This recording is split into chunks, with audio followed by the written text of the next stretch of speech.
One.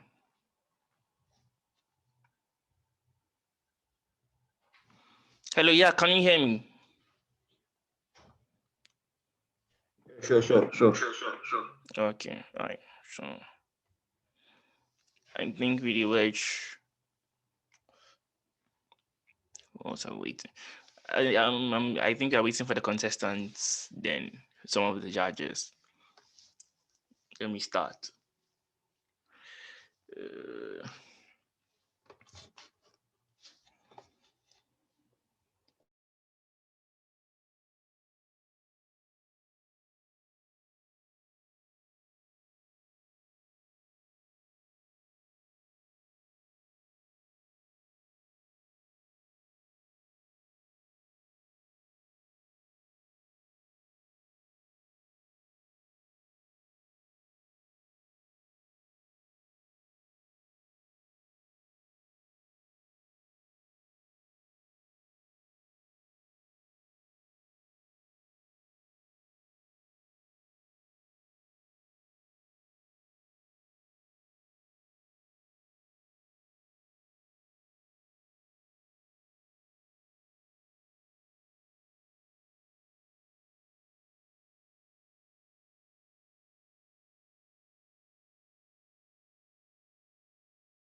yes, we can.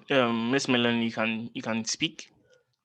We've not gone live yet. We are still waiting for some few people, so you can speak. No, I'm just checking because yesterday my microphone wasn't working. Is it okay now? Oh yeah, it is. It is. Fantastic. Okay. Brilliant. I'm here. Okay, good to have you here.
Yep.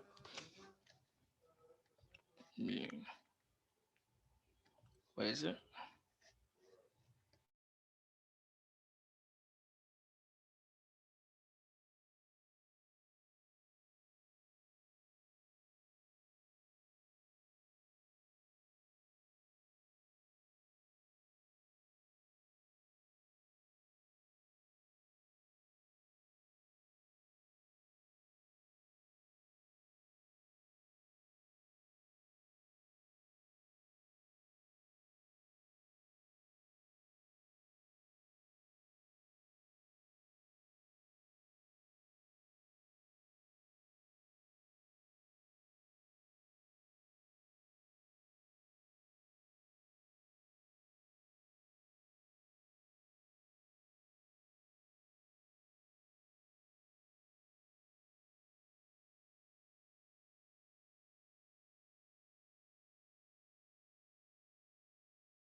Mr.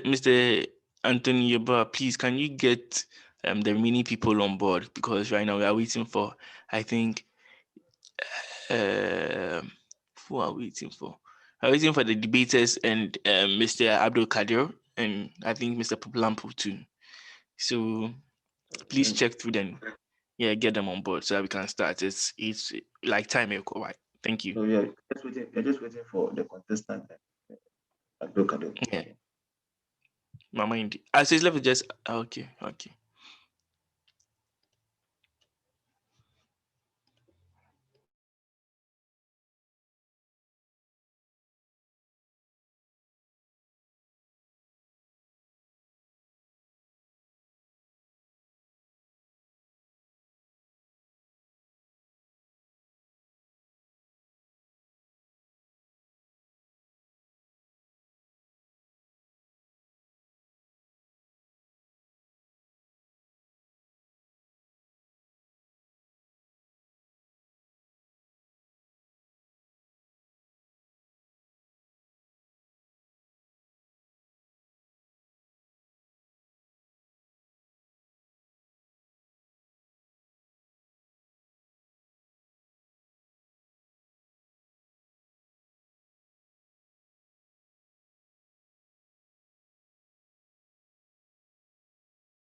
I said the contestants have joined us. We are waiting for I think just Mr. Abdul, then we start. So like roughly maybe 2 minutes tops.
Hi guys, so I think everyone is in, so we are starting the show in roughly like 1 minute. So let's just kill tension. The contestants, I wish you the very best, and you've made it through to the final. So Charlie, just kill it for us, yeah, and let's have a wonderful show. All right, so thank you.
Hi, welcome, ladies and gentlemen. I am Neil Antilanti. Okay, so I welcome you all to the finals of the finals. This is the final competition, what we've all been waiting for since we started the show some few weeks ago. And it saddens me, just like the song we just heard, it's so hard to say bye-bye. So today's contest is the finals of the 2021 competition of the Kwame Nkrumah International Debate Championship. And all too soon, we are drawing down the curtains on this exciting competition. It has been electrifying, insightful, and so amazing. I, for one, have totally enjoyed every beat of this moment. I'm your coordinator for this evening, and also coordinating with me this evening is the beautiful and ever eloquent Miss Nana Puma. Okay, hello and good evening, ladies and gentlemen. My name is Yakuma Inieji. So for the KNIDC, the Kwame Nkrumah International Debate Competition that has been in existence for the past 5 years, and this year's theme is Africa in Unity We Shall Stand. Our debate competition this evening, just as the evenings before, takes the Lincoln Douglas approach, and this format is named after the famous 1858 Senate race in Illinois between Abraham Lincoln and Stephen Douglas. It basically involves two debaters, one arguing for and the other against the resolution voted on by very well-able judges. It focuses basically on the conflicting values of vital social and philosophical issues. The most important concept then becomes the first choice, also commonly referred to as the clash. So our judges this evening are required to select between two mutually exclusive propositions, and the winner for this year would receive a sponsored trip to Dubai. How I wish I would be joining one of them to the Dubai trip. And it's lovely to have two women in the finals. It actually gives us a feeling of the female gender equality they've been fighting for all these years, the feminism agenda, and what have you. So since today's the finals of the competition, we would like to call on the next president of Ukraine to give us his remarks for the whole contest. Mr. Evans and Watson, please, the floor is yours. Right. Hello. Good evening to everyone. Please, I hope you can hear me. Yes, please, we can. Great. So, all too soon, we've come to, or let me say, we are about to come to the end of this year's Kwame Nkrumah International Debate Competition. I must say that when we were about starting, I wasn't, let me say, the expectations I had for the competition has been overmet with the brilliant submissions from all the contestants, the brilliant competitions we've had from the earlier stages to this point. And I must congratulate the organizers of this program, to all of you in Russia, Nooks Russia, from the Executive Council to the Academic Committee, to everyone that was involved. Congratulations to all of you. You've done a really, really amazing work. And then to the wonderful judges we have here. Sometimes I just try to put myself in your shoes, and then I see how difficult it would have been for me if I was part of the judges to, let's say, give a fair judgment or a fair answer to the presentations that everyone give. So congratulations to all of you, and then congratulations for the just work you've all done to this point. We can only hope that you continue to do same. And to our wonderful contestants whom we couldn't have gone ahead to do this competition without, I would also want to say congratulations to everyone, irrespective of the stage that you got out or the stage that you got to. You all made this program a very, very interesting and exciting one. If you couldn't get to the final, don't worry, don't give up. This is not the end. I'm sure you will be able to prepare and then come back next year if possible. If not as well, there are a lot of things in life that you could engage in. So congratulations to all of us. And then to our two finalists, I can only wish once again for a very, very exciting debate as you have all been doing so far. I've listened to all of you. So I look forward to listening to a very, very engaging debate and then a very, very exciting one. And I would want to end by also congratulating my own people from Ukraine, Elijah and Prince, for an amazing third and fourth competition they gave us yesterday as well. So congratulations to all of us.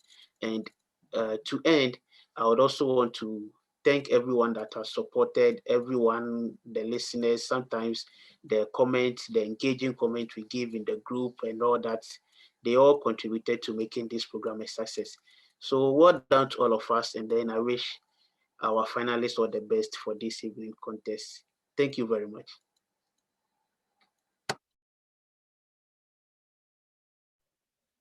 All right, so that was Evans Amwateng, the president of NUGS Ukraine. Thank you so much, sir. So for our panel this evening, we have our able-bodied judges who have been with us throughout, and our first policy judge being Dr. Abdul Kadir Ameyal. And for his educational background, he has a BSc in economics from the Russian State Hydrometeorological University. He has a master's degree in management at the Graduate School of Management, St. Petersburg State University in Russia. He has an MBA from the University of Cologne in Germany. He has a PhD in managerial economics from the Graduate School of Management, St. Petersburg State University. He has certificates in law, philosophy, politics, psychology, marketing, business management from Harvard, Stanford, MIT, Cornell, Princeton, Bocconi, UCLA, LCE, UPenn, Erasmus, and many others. He also has 7 publications in top journals and 2 forthcoming from the Journal of Modern African Studies in Cambridge University Press and African Affairs, Oxford Academic. For his work experience, he has worked as a business consultant at Gazprom Energy Holding in Russia. He has also worked as a business consultant in DHL Consulting in Germany. He was an investor in relations manager for Galactica Space Russia, an ESL teacher, Chicago Education and English. He was an assistant lecturer in international business strategy in the Graduate School of Management, St. Petersburg State University, a reviewer for the Journal of African Business, and he has been a KNIDC judge for the past 4 years. He also is a past vice president for NUGS Russia some years ago. So hello, sir. Hi. Dr. Abdul Kadir Ameya. Please, do you have a few words you would like to say to our contestants before the debate, or any expectations that you have this evening? Hi. Thank you very much once again for giving us the opportunity to be here. It is always a pleasure to actually be here, share our experience, and also contribute to the development of Russia and Africa as a whole. Of course, today being the final round of the Kwame Nkrumah International Debate Competition, and having been here for 4 years now, always a finalist. I mean, we do not expect less from our contestants. And if I'm not mistaken, I think there's the first time we've had actually two ladies go to the finals. And so that alone in itself actually shows that our women, are doing pretty well. And so I do expect that today's contest is going to be very, very interesting than all the years that we've had so far. So I'm really looking forward to it. Thank you.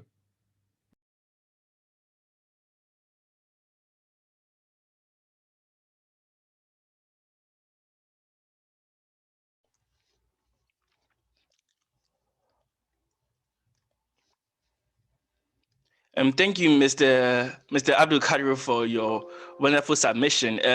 So before we introduce our policy judge too, I would like to introduce, because of some few technical challenges we are having with my fellow coordinator, I would like to introduce the third, our classical judge, Mr. Pobukwe Kojo Edem, who is currently in Stavropol State Medical University, has a Bachelor of Science in Chemistry from Kwame Nkrumah University of Science and Technology, and a former and current Speaker of the Royal Senate of NUCS, Russia. Mr. Pobi, as always, how are you, sir? And what are your expectations for tonight?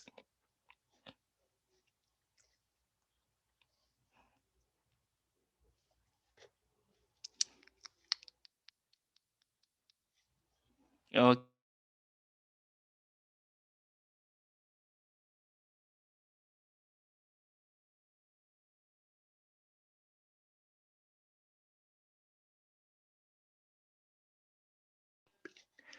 Unfortunately, we have another issue with our classical judge. So can we then move on to our fourth judge, our flow judge, Miss Melanie Richard Saka, our flow judge, an educator, LES consultant, and currently publishing children's book. She's currently based in UK and has worked in the United Arab Emirates, training teachers and as a head of LES schools. Miss Melanie Richard Tucker, please, can you tell us your expectation for tonight's contest? Since it's the finals and you have, I believe for the duration of this tournament, we've never witnessed two ladies competing. So since you are the only lady amongst the gentlemen, what are your expectations for tonight? Well, I've got great expectations for both of the female, and I'm honoured to be the only female tonight. And so obviously they're two women, so I'm not going to be able to be biased at all. So I'm expecting great things from them. It's been absolutely a pleasure being on this platform, and yeah, it's the first time I've done it, and I've really, really thoroughly enjoyed it. So yeah, I've got high hopes for tonight. Yep. Thank you. Thank you to Madam for your brief submission. Okay, so then we move on to our fifth judge, Mr. Anthony Knidc Yeboah, who is a graduate of the Volgograd State University in Russia. He has a master's degree in mathematics. He served as the deputy chairman for the debate committee of NUCS Russia for the 2019-2020 academic year. Mr. Anthony Knidc Yeboah is the current chairman for the debate committee of NUCS Russia. Mr. Anthony Knidc Yeboah. Yeah. Hello, sir. Hello. Sir, what are your expectations for tonight? Well, I'm just expecting a very good contest, and a very tight one as well, because I know both of them are very good. They are very competitive, and I'm just looking for the best. Okay. Just a little off the books question. I don't believe that this was something we had all hoped for. But when we look at our contestants, do you think they are up to the task? Do you think that they are going to give us a very exciting competition? Just off the books. Oh yeah, for sure. They are really going to give a very good competition, because for all their competitions. Like they gave a very tough one. As I said earlier on, they are very good. They are very good, and I think it's going to be a tight one, and it's going to be a convincing, like as in a very competitive competition. So we're just looking forward to that. Okay, thank you very much for your wonderful submission. Okay, so right now we'll go back to Miss, my fellow coordinator, Miss Nanaya Poma Inieji, to continue with the introduction of the second judge. Miss Nanaya. All right, so our second judge for this evening, who is our policy judge too, is Mr. Mark Hayford-Drua. For his educational background, he's currently pursuing a PhD in nursing studies at the University of Nottingham in UK. He has an MA in public health from Nottingham Trent University in UK.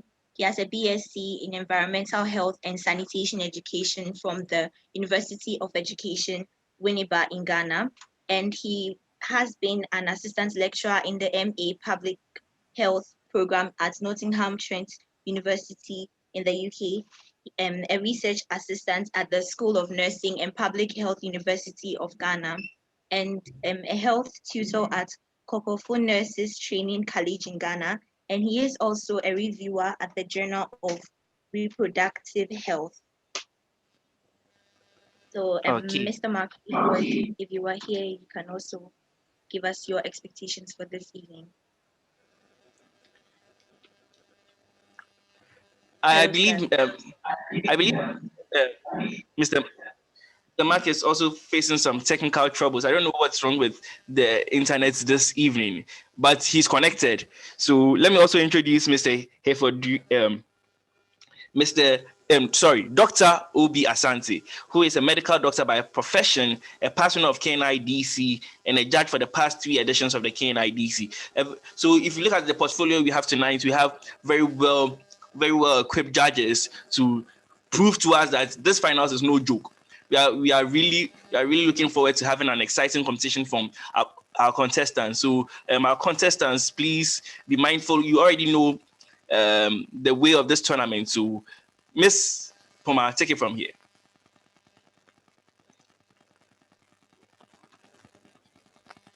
All right. So once again, to our listeners, today's contest this evening is the final debate, which would decide the winner for this debate competition and also the second place, who will take the second place position for the Kwame Nkrumah International Debate Competition 2021. And this evening, the resolution before the House reads, Anglophone Francophone divide, a major backdrop of the failure of the African unity ideals. And we have 2 ladies who would be speaking, one would be speaking for and one against the motion. So we would hear from our lady speaking for the motion, Miss Ama Pokoo-Sonny from Stavropol State Medical University based in Russia. Hello, Miss Nanama. Good evening, everyone. Good evening. Please, can you introduce yourself? Okay, thank you. My name is Ama Pokoo-Sonny. I'm from Stavropol State Medical University, and I'll be speaking for the motion. Thank you so much, Miss Nanama. So our lady speaking against the motion is also Miss Ama Dufie Opare from Stavropol State Medical University. Hello, Miss Ama. Hello. Hello. Please, hello, can you also introduce yourself? Thank you. Hello, everyone. I am Ama Dufie Opare, second course medical student at Stavropol State University, Russia, and I'm speaking against the motion. Thank you very much, Miss Ama. So clearly, both contestants are ready and fired up for this debate competition. And seeing as we could hear them clearly, it means they don't have the technical difficulties that apparently most of us are having this evening. So we will just dive straight into the contest. And contestants, I believe that by now we are well abreast with the rules of this competition. So we'll just set things in motion. And kindly remember to say the word resolved before any submission, as this would help our timekeeper to be more accurate. And please keep in mind that the the word resolved is to be said only at the beginning of the submission and not necessarily when you want to introduce a new statement or a new point in your debate. So we will begin with the affirmative constructive. Miss Nanama, are you ready?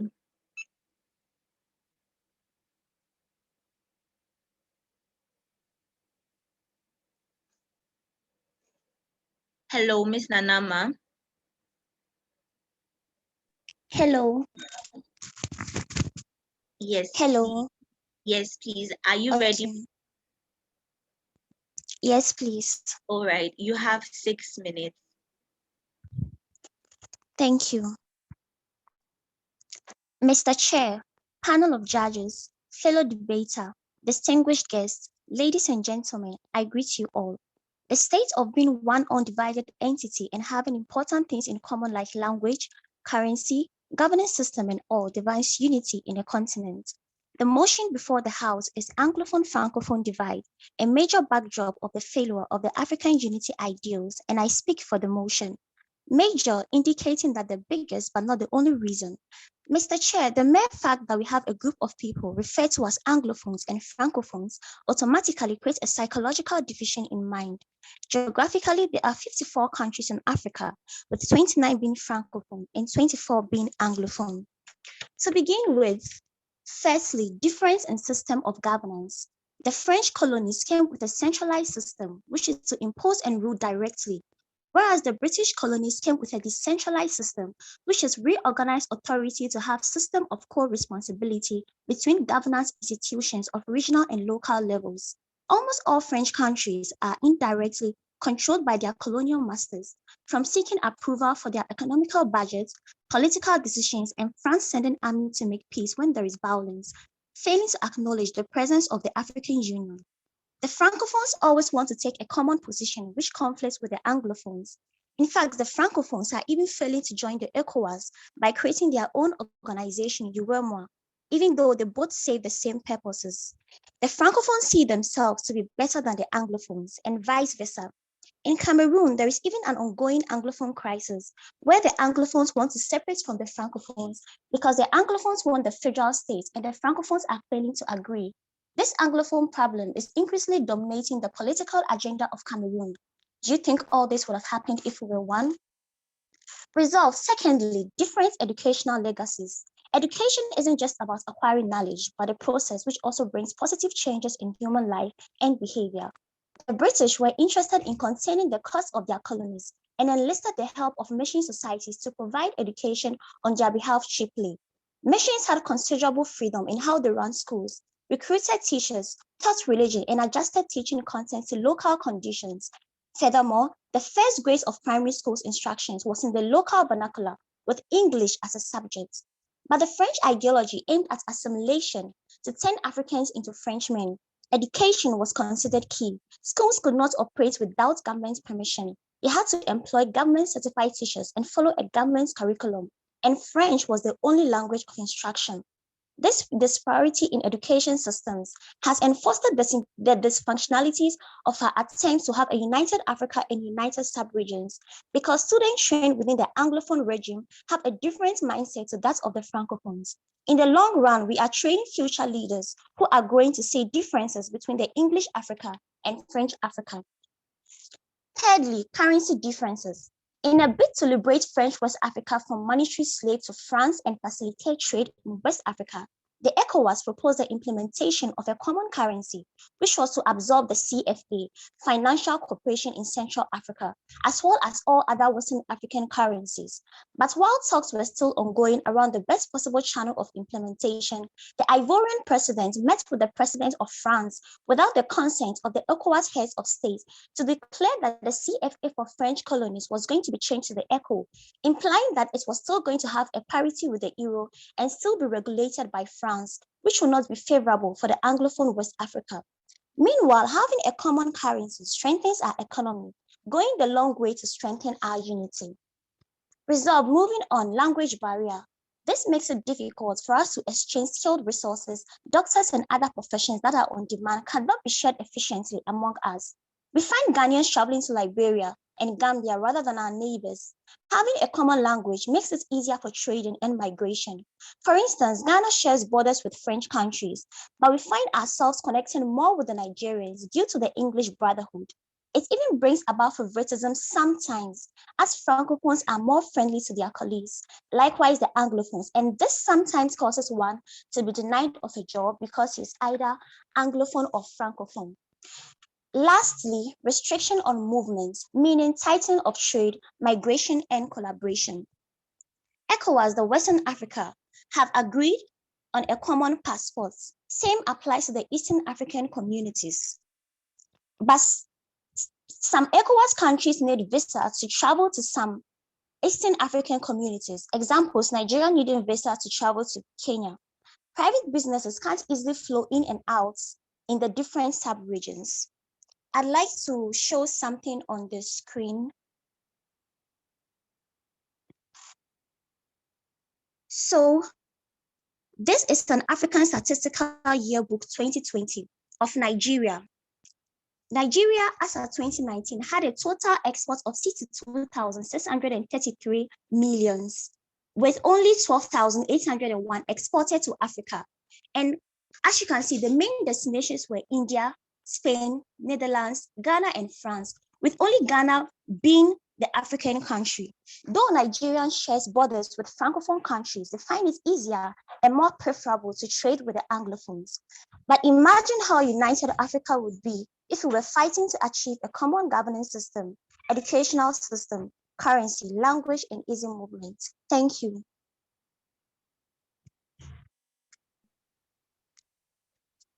All right, thank you so much, Miss Nanama. That was a very good submission. So we'll just go straight to cross-examination by the lady speaking against the motion. Miss Ama, if you are ready. Thank you. All right, so since you are here, let me just read your rules and state them out clearly so you would both understand. So in the cross-examination, please remember that in questioning, you will try as much as possible to keep your questions argumentative and specific, and preferably yes or no questions. And in answering, kindly keep your answers also short and specific. And let's not try to interrupt each other during the questioning and the answering. And you can also decide not to answer a question if you see it as irrelevant to your argument. So to Ms. Ama, you have 3 minutes for your cross-examination and your time starts now. Thank you. Nanama, you made mention about differences in education. Now, are you aware that both governments of the Anglophone and Francophone states have incorporated this French and English in curriculums, in educational curriculums, either in basic, secondary, and tertiary? Yes or no? Are you aware of this fact? No, I'm not aware. Good, then you should not know. Secondly, you talked about language barrier and the fact that we are not able to travel. Now, are you aware of the recent STEAM program which was held in Ghana, aimed at promoting robotics, and it invited students of Burkina Faso to learn and exchange ideas? Though we speak different languages, are you aware about this fact? Yes or no? I didn't say that we cannot travel at all. I just said it makes it difficult. It makes it difficult, but here lies a case where it was possible. But Thirdly, it's you not talked about because- restriction of movements. You talked about restriction of movements and we can't travel easily. Now, are you aware that there's a formation of ECOWAS, which involves both Anglophone and Francophone states, and they've been able to achieve ease movement and trade liberalization? As a matter of fact, Ghana is really benefiting from this. Are you aware of this fact, yes or no? I was talking about Africa as a whole. Africa as a whole, it was not only Ghana, but African countries. Are you aware about this fact? Come again. Ghana is not the only country benefiting from ECOWAS. There are a lot of Anglophone countries. Are you aware of this But fact? ECOWAS is Western Africa. And you know Africa doesn't consist of just And Western it's a Africa. union of the Anglophone and Francophone. Lastly, you talk about Western Africa. And I'm talking about the whole of Africa. Thank you. Secondly, you talked about because of the differences in currency, we are not able to trade. Are you aware that the ECOWAS has made adjustments, which is trade liberalization, and it works hand in hand to curb this currency differences. Are you aware about this fact? Yes or no? Yes, but But what? Hello? yes, So you know it's a fact. So you know that it has worked hand in hand. I know it has worked hard in hand, but yes, so I stand by the fact that I'm talking about Africa as a whole. Yes, Thank Africa, you. this is both Anglophone and Francophone, which we are talking about today. But you're talking about ECOWAS. Your ECOWAS question is is on Anglophone and ECOWAS. Francophone states, and the motion is Anglophone and Francophone states division. Thank you. Yes, I understand, but your question, you base your question on ECOWAS. And the ECOWAS has not been very effective. That's what I'm saying. Your evidence that has not been effective. Are you aware of the recent summit? Yes. What was it? You do not know. No, Oh, that's because we don't have a common currency. That is because we don't have a common currency. But there was amendments. So you just made assumptions, no facts or evidence. I did not make assumptions. I did not. You have no evidence. Ladies, I'm sorry, but the 3 minutes for the cross-examination is up. And thank you so much. I can see that we are both coming up with a lot of ideas and facts, and that is just amazing. So we would go straight to the negative constructive. Miss Ama, if you are ready, you have 7 minutes. Thank you. Resolved, Mr. Chairman, accurate timekeeper, my co-debater, ladies and gentlemen, I greet you all. The motion before the House is Anglophone-Francophone divide, a major backdrop of failure of Africa unity ideals, and I strongly stand against the motion. Unity is the oneness in mind to achieve a common goal. The oneness in mind cannot be overlooked because when two states are physically joined but mentally apart, unity is disoriented. The Africa unity ideals are as follows: to promote unity and solidarity, to achieve better lives of citizens, to defend sovereignty and territories of member states despite divisions, and lastly, to be independent. Kalama Harris once said, and I quote, "Our unity is our strength, but diversity lies our power," meaning unity embraces diversity. Africa is a continent with high linguistic diversity, some Anglophone, with English as official language, Francophone, with French as official language, and others such as Arabnophones. The motion of the House explains that the existence of Anglophone and Francophone has caused a major backdrop of Africa unity ideals, for which I strongly stand against it because the major concept of unity is love, care, and selflessness, which is unfortunately replaced by greed, hatred, and discrimination in Africa, thus causing a major backdrop in unity ideals and not a mere one caused by language barrier. In this speech, I would hit on reasons why the Anglophone-Francophone divide is not a major cause and further elaborate on the major reasons causing the backdrop. Resolved, reasons why the division is not a major cause of backdrop. Firstly, formation of common unions. The Anglophone and Francophone states put language differences aside, but rather under one mind and resources to form unions like the ECOWAS, which is still thriving well. Some of the achievements are as follows: ease movement of member states, trade liberalization, road construction of cities of Lagos and Abidjan, and lastly, stabilization of unity in Anglophone and Francophone states. Had it not been diversity in knowledge of these different states, how would all this been achieved? Secondly, language is not a barrier to unity ideals of Africa because the governments of Anglophone and Francophone states have incorporated both English and French to the study curriculum in either basic, secondary, or tertiary levels.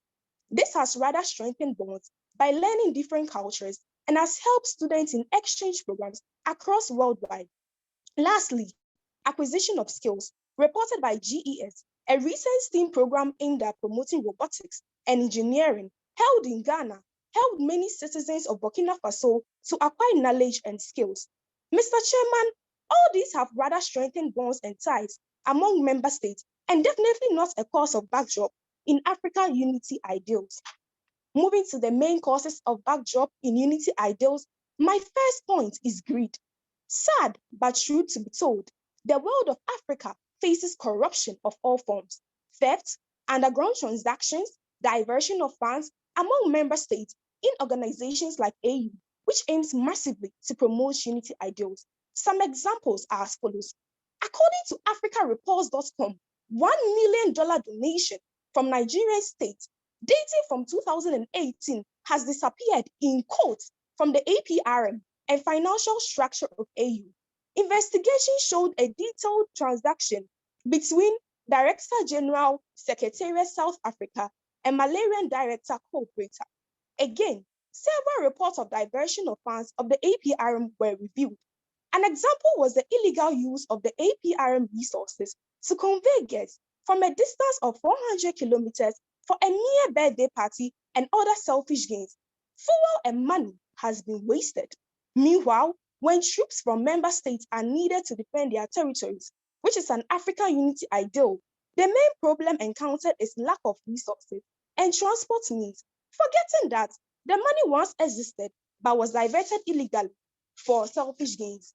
Now, this is how greed majorly affects the unity ideals. Due to embezzled funds, a buoyant economy cannot be achieved. Thus, better life of citizens becomes a mirage. Furthermore, since we have no option, we seek for foreign aid. However, this interference does not make us independent.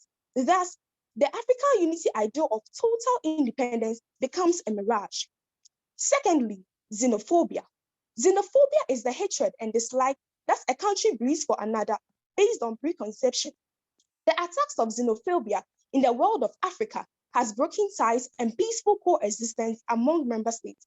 Vivid examples are the 2009 and 2015 cases of xenophobic attack in South Africa. The violence broke out in Alexandria, Johannesburg, which resulted in several deaths of South Africans themselves, Mozambiques, Nigerians, Somalians, and a multitude were injured. Aside this, 50,000 people were internally displaced. To where they are now, no one knows. Now, where lies solidarity? Who got our backs now when Africa is at war with each other? Who can we rely on in times of trouble? These xenophobic attacks were not as a result of Anglophone Francophone divide because it was among same Anglophone states. This clearly proves that the division is not a cause of failure. Lastly, Negrophobia. While xenophobia attacks other neighboring states, another type where a country attacks its own people because of difference of skin color, the black and white shade. African countries like Tunisia, Algeria, Egypt, up to date, suffer trial of negrophobia, internally and externally. Externally, according to Informigrat.com, 3 Democratic Congo nationals were stabbed in the center of Tunisia. Why? Because of their dark skin shade. Internally, the black families of Tunisia are fighting racism. They are being harassed, mocked to the heights that its own citizens, light shade, throw monkeys at them. Mr. Chairman, if we can't accept our differences and build strength in diversity, I'm sorry, but this is going to be a big cause of failure in unity ideals. In a nutshell, my point is that the Anglophone-Francophone divide is not a major cause of failure of unity ideals in Africa because we are able to form unions like ECOWAS, learn language and exchange ideas, but rather our attitude of greed, hatred, and negrophobia has harbored the achievement of unity ideals. The day Africa replace this negative attitude with love, patriotism, and fairness, all our unity ideals shall be achieved. Thank you.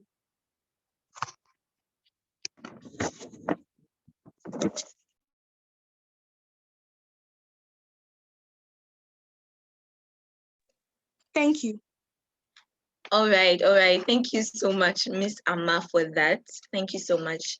So we would go straight to the cross-examination by the affirmative constructive. So Miss Nanama, you have 3 minutes to examine your opponent. Hello. Hello. Hello. Yes, hello, we can hear you. We can hear you. Please go ahead. Okay. Miss Ama, I would like to ask you this. Are you aware that you cannot cite a one-off example to like the recent event in Ghana about the robot to assume that Africa is unity? This was a recent program and the debate is updated. So yes, I can cite an example. And this is not the only one. There has been exchange programs where people from Ghana have been able to to travel to France and many other countries, and they are benefiting. This is because of the learning of both languages in the country. Oh, I didn't ask about the language. I asked about the robots. Are you aware that you cannot cite a one-off example about the robot to assume that Africa is in unity? Are you aware?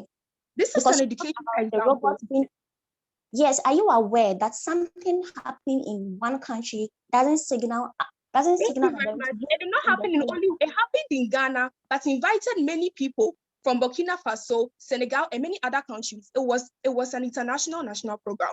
But It I was want not, to know. it was held in Ghana, that is the fact, and invited But I many neighboring countries.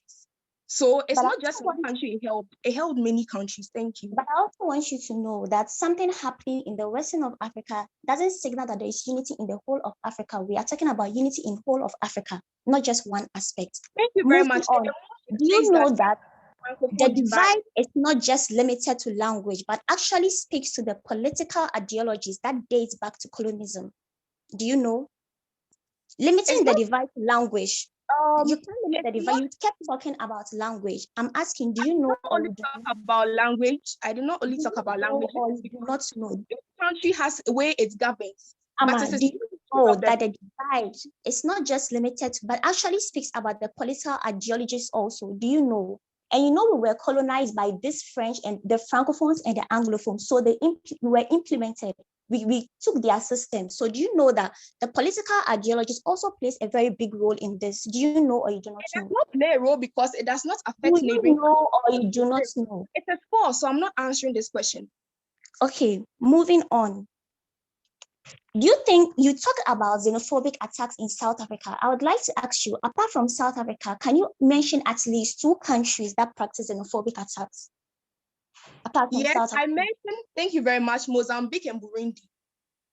Okay, but you also know that xenophobic attacks happening in this few countries. It's not happening everywhere in Africa. And not Hey, every country in Africa is also greedy. I want you to know that. that's a false because in a country, this xenophobic attack that happened in South Africa, it was not only South Africans that were there. There were Somalians and other countries, so it affected all of them. It was Yes, not I only. know. Yes, I know. But then I'm also asking, do you know that it's not every country in Africa that is greed? You talked about greed. I want you to know, do you know? It was most, and we are talking about the one which is more here, not the less one, But because I'm asking, do you know or you do not? That's all I just want to know. If you false. know or you do not know. It is not. It is Okay. very false. All right, all right, all right. Thank you so much. So I can see that this is getting really heated, but unfortunately your 3 minutes is up. So we just finished the course examination and we would be going straight to listening to a speech by one of our vice presidents. So if my co-host is here, he can introduce the person. Yeah. Unfortunately, the vice president is not around. But I would like to take this opportunity to go through um, the the judges for tonight once again, because there were some few corrections. There's some few corrections we need to make. So, firstly, our policy judge 1 is Mr. Abdul Kadir Amayao. Our policy judge 2 is Dr. Bright Asante. Our classical judge is Mr. Mark Hayford. Our flow judge is Miss Melanie Richards, and our final judge, our primary judge, is Mr. Anthony Kunedu Yeboah. So Mr. John Bosco is currently not available, but when we come back from the break, he would give us a speech from for the whole union. So at this juncture, I would like to go on a very, very short commercial break. And please, you are still listening to us on Nooks Radio. We are streaming live on Facebook. We are also on Nooks Radio, and in fact, we've had a very entertaining contest so far. You have 2 lovely ladies giving us a truth or their own versions of the truth. So we are really having a great time, and I'm so surprised they are both called Ama, and I really love how this competition has been so far. So at this juncture, I would like us to go on a very quick commercial break. We come back and we continue from here. Thank you.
feeling this one.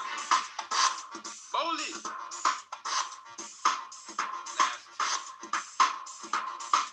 Don't sweat it. Gutter and grind, baby. That's two.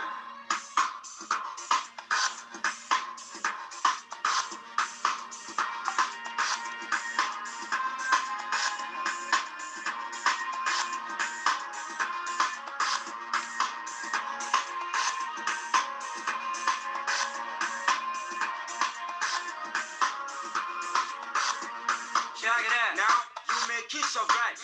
Oh, kiss your bright. Huh? You may kiss your bright.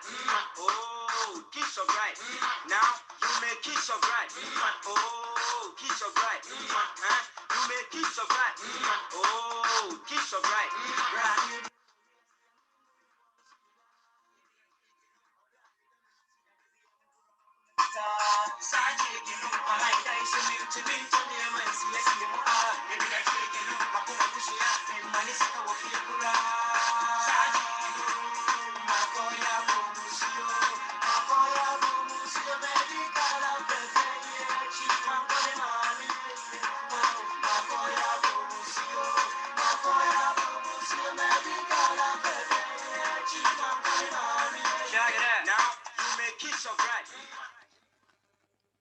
Hi, lovely listeners. Welcome back from our very, very short break.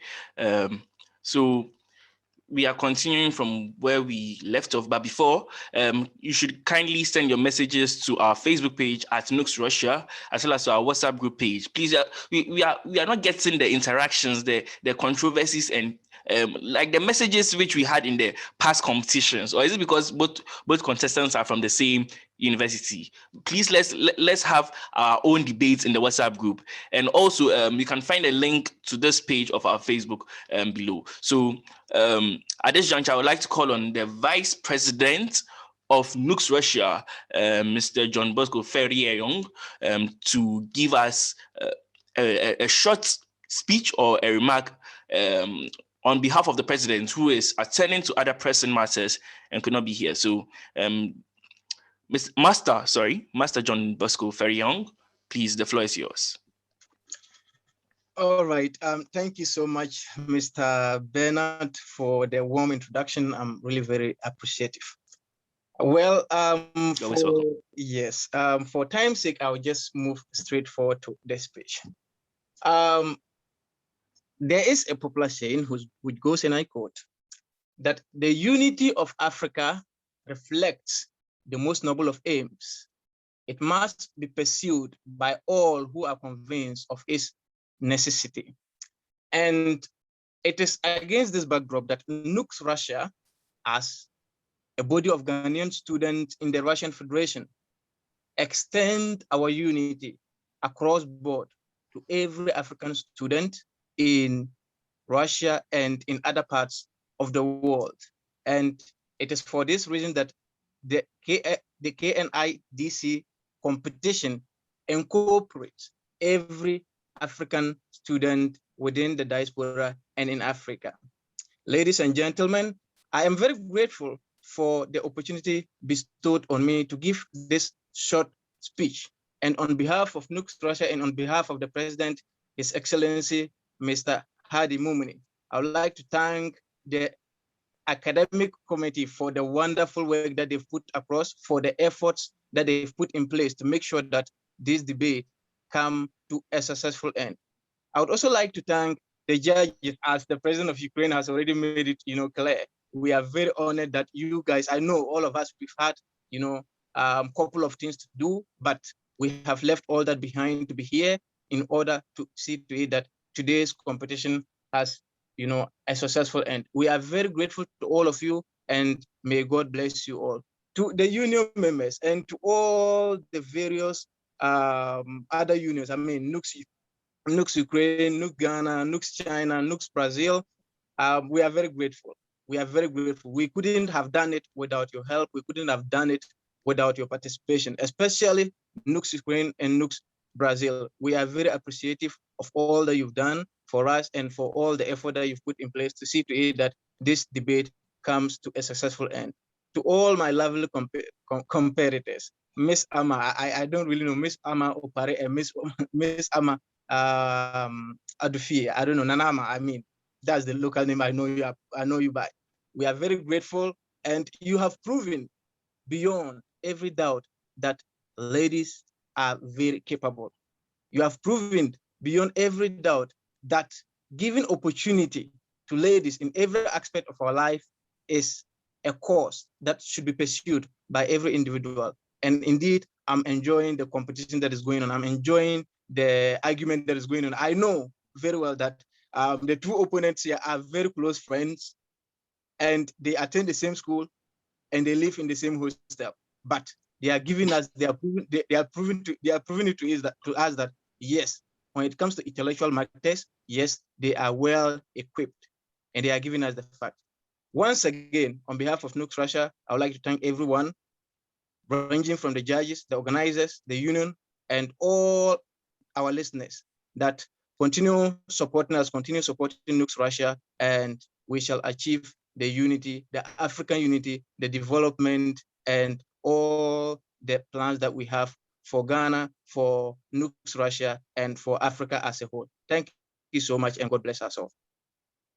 Thank you to Mr. Vice President for your wonderful and insightful submission and giving us the information that our ladies are actually close friends. So after this competition, we know that there's no fight after. They still continue because this is an intellectual discourse, and we've had a very, very insightful contest so far, and I feel very, very honored to be part of it. So thank you very much, Mr. John Bosco Ferrier, once again. So listeners, this is the finals of the Kwame Nkrumah International Debate Competition, and this evening the resolution before the House reads that Anglophone Francophone divide, a major backdrop of the failure of the African unity ideals. Ama Opare from Stavropol State Medical University is speaking against the motion, and her very good friend Ama Pokoo-Sonny from Stavropol State Medical University also is speaking for the motion. So let's move straight to the rebuttals. We are starting with affirmative rebuttals. Please, you have 4 minutes and kindly go ahead with your submission. Your time starts now. Thank you very much. Mr. Chair, the points my opponents listed are good points for this unity, but the motion before the House is the divide. We are not saying that there are no unions in Africa. Yes, we know there are unions in Africa, like the African Union and so on, but they are failing to unite and finding difficulties in the sense that African Union is trying, but not working properly due to the listed points. I want my opponent to know that you can't use one instance for generalization. For example, she made mention of the robots being implemented and inviting other countries. But I want you to know that if something is working in one part of the continent or few parts, it doesn't guarantee that there is unity in the whole continent, as Africa consists of 54 countries and not just few countries. Moving on, the question isn't about African leaders meeting. The question isn't about African leaders using translators and machines to translate different languages. We are talking about the everyday Africa, where citizens are more than the leaders, where citizens don't walk about with machines to be translating what the other languages says. Imagine a Togolese patient visiting an Anglophone doctor with a Google translator. Can you raise the effectiveness of that? Also moving on, my opponent stated about the two systems, which is the Anglophone and the Francophones coming together. But I want my opponent to know that the bachelor's degree is still 4 years in English countries and 3 years in the Francophone. So I don't see what she's talking about. Also, moving on, my opponents talked about greediness in the countries. But I want you to know that you can satiate a man's hunger, but never his greed. There is greediness in all the countries and everywhere in the world. Moving on, please permit me to make a little reference by diving into medicine. The most effective therapy is etiological and pathogenetical therapy. Corruption, selfishness, and greed are all a symptom of the disease Francophone-Anglophone division. Using symptomatic Symptomatic therapy will ease these symptoms, but the disease can still be there. Therefore, we need to use the etiological therapy in this case to eliminate the disease completely, and that is to come together to a common understanding. Thank you. Okay, thank you, ma'am, for your submission. So let's go straight to the negative rebuttal. You have 6 minutes. Please, can you go ahead with your final submission? Thank you very much. My opponents kept talking about educational system being different, but here lies a case where both governments have incorporated it in curriculum, not just in basic, but in tertiary. As a matter of fact, there are so many exchange programs which are helping many students because of these different languages. Many people have had a chance to travel. Now, secondly, my opponent said that ECOWAS is not functioning. Now, this information she gave is very false. As a matter of fact, June 2021, that is going to be another summit of ECOWAS. So that statement of saying ECOWAS is not effective, that is very wrong because it's effective and it's still running. Secondly, my opponents kept talking about language differences and making it difficult. Now, I wanted to know that Article 11 of the Protocol of Amendments of ECOWAS Constitutes Act states that all official languages shall be spoken. This means that they are not going to use Google Translators, but both languages are going to be spoken to ensure understanding. Secondly, my opponents kept on talking about political differences. Now, I strongly debunk this because the problems about political differences is not as a result of Francophone-Anglophone divide, but this attitude of greed and corruption and diversion of funds, that is what is causing it. And how does the political difference of Francophone affect Anglophone? It does not affect it, but it is rather this attitude that affects it. And most secondly, I justify my point, which I made by African governments are corrupt. Now, this is according to africanews.com. Africa is ranked the most corrupt country, with countries like Somalia, Sudan, Chad, Burundi, Angola, and Nigeria. This clearly shows that most countries are corrupt, and it's not just a small percentage. It's because multitude are corrupt. That is why it's causing a very big difference. Now, my opponent talked about we are not able to have currency. Now, I beg to differ and tell her that no, this is very false because yes, one currency cannot be achieved. But here lies a case where, because of promotion of ECOWAS, there has been trade liberalization and ease movements of citizens, and has ensured to adjust this situation of currency differences. Now, my opponent talks about, my opponent said I used only one point of robotics. Now, I wanted to know that this robotics program was an event which occurred in Ghana, but invited neighboring states like Senegal, Burkina Faso, Nigeria, and other Anglophone states. So it helped multitude, and despite language divisions, it still thrived and is still going on very, very well. Now, looking at the motion from another perspective, we can realize that the Francophone-Anglophone division is not a major cause of failure and unity ideals. This is very evident in the AFCON, African Cup of All Nations, hosted annually. This period, we realized that language barrier here is broken. We rather came together, supported each other to see who has the football prowess. Again, during one of the AFCON held, it was shown that the health of the whole Africa was concerned when they all joined together to fight against the deadly Ebola virus, ignoring the Anglophone Francophone tag placed on them.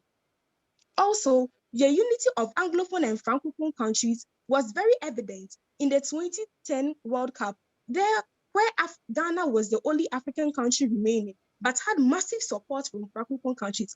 Now, this clearly shows that this division has not caused any difference. As a matter of fact, it has rather combined us and we have fostered peace.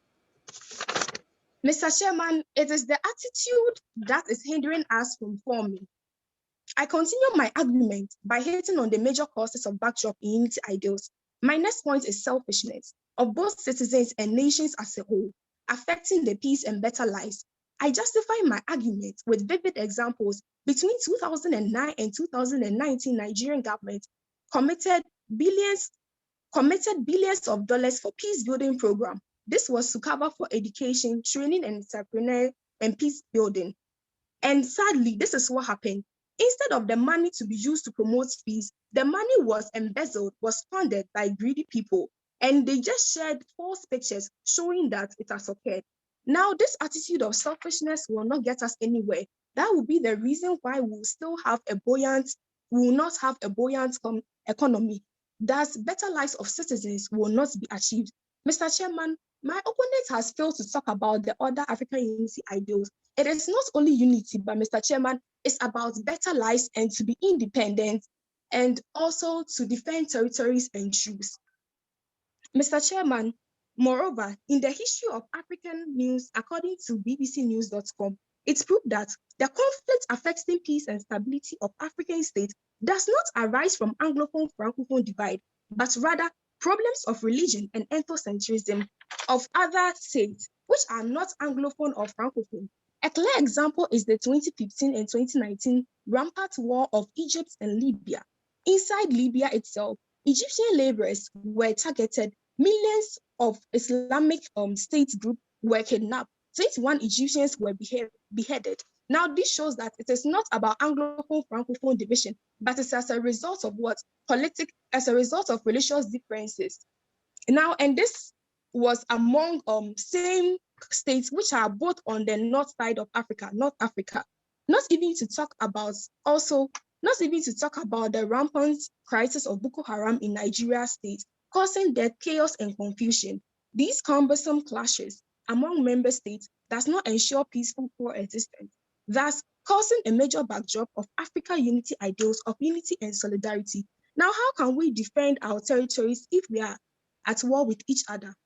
In addition, my next point is refusal to pay dues. Now, in the African Union, it is entitled for every member to pay dues. Here lies a case where some countries are reluctant to pay the dues. Now, when they do this, it builds chaos and mistrust and confusion among member states. A clear example is Sudan, which has failed to pay its dues. Now, this is what causes thank you chaos very and much. confusion. Thank you very much. Your time is up. Madam, Aye. So thank you very much for your wonderful submission. So at this juncture, I believe we are done with the rebuttals. We would want to go for a very, very quick and short commercial break. I believe our contestants have given us a very, very exciting competition or a very, very exciting contest, and we have enjoyed it till now. So at this juncture, we would like to go for a very quick commercial break. Oh, Madam Puma, you have something else to say? Not exactly, just that congratulations to both contestants for coming this far. And I have personally enjoyed this debate competition. It has been very educative. So just like my co-host said, we'll be going for the short break and we'll be back. Okay. Don't get it twisted. Love is a beautiful thing. Just came.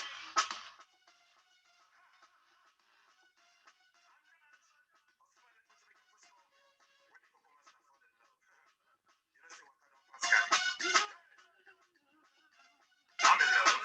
Are you in love? Mama, you done make me fall in love. You done make me fall in love. You done make me fall in love. We still not married, but you done make me fall in love. You done make me fall in love. You done make me fall in love. You done make me fall in love. My sweet potato, I wanna tell you my mind, oh. I know understand, oh. Cause I just see well, but they say love is blind, oh. You see us today, so you are the love of my life, oh. I cannot deny, oh. I wanna make you my wife, oh. See, I never thought that I'll find someone like you that would capture my heart, and there's nothing I can do.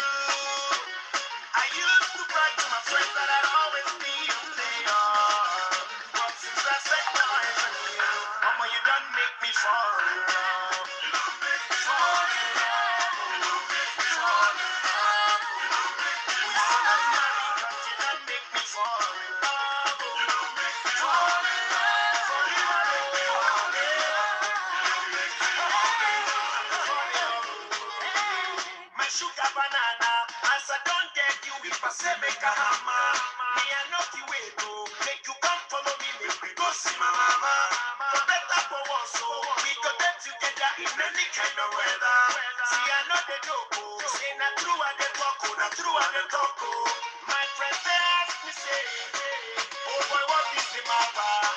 Me, I tell them, say, you did make my head scatter. See, I used to lie to myself, but I always be.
Hi, listeners, ladies and gentlemen, you're welcome back from our very, very quick commercial break. So at this juncture, I would like to have a very, very quick discussion with our contestants. Okay, so in no particular order, because order isn't really needed here. All right, let me start with Ama Pokoo-Sonny. Ama, can you hear me? Hello, I can hear you. Okay. How has the contest or the competition been so far for you? It has been fine. It has been fine. Okay.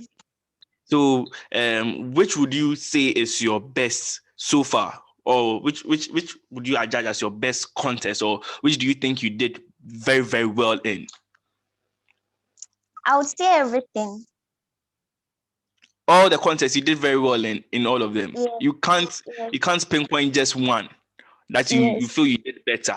Oh, okay. And are you new to debating, or are you a pro? Like, have you been debating for long? How many years have you been debating? No, this is actually my first time. Like this KNIDC, it's my first time debating officially. Officially, now, Yes. But unofficially, you've been debating in mini tournaments or with your friends. You've been fighting with your friends over certain things. Like that. Yes. Oh, okay. We wish you the very best in your debating career, because since you claimed this your first and you have gotten to the finals, all we can say is that the sky is actually the limit for you. You are doing marvelous, and you've done very well in this competition, and we hope to see you in other successive tournaments, raising high the flag of Ghana. So we wish you the very best in your debating career. And to Miss Ama Opare. Hello. How has your evening been, Miss Ama? Thank you. It has been a good one. So which competition will you judge as your best so far? I would say this one. This one? Why? Yes. Intrigue me. I'm like, why? Why do you think this is your best so far? Because based on my research and everything, my confidence level have improved. Okay, okay. But how challenging was this topic compared to the previous topics you debated in? Okay, this was actually cool because I have been my knowledge in French has actually helped me to be in some organizations. So it was an easy topic to debunk the fact that that is not the major reason why the unity ideals in Africa are not being achieved here. Okay, okay. It was an easy topic, no problem. But let me ask you: if you were given the chance to choose a side, or if by virtue, if you had your own way, would you have chosen the side you spoke for? Yeah, I would have still been against the motion. You'd have still have to be against the motion. Yes, please. Interesting. Okay, okay. That's good to know, and it was lovely talking to you. I wish you to the very best, and I hope both of you come out as tops. But unfortunately, we can only have just one winner. Only one person would win that all expense paid trip to Dubai. Please, can I come along with you ladies when any of you wins? No. Would you ladies allow me to tag along? Maybe you put me in your suitcase or something. Or you ladies will not want to go with me? No, please. I feel hurt.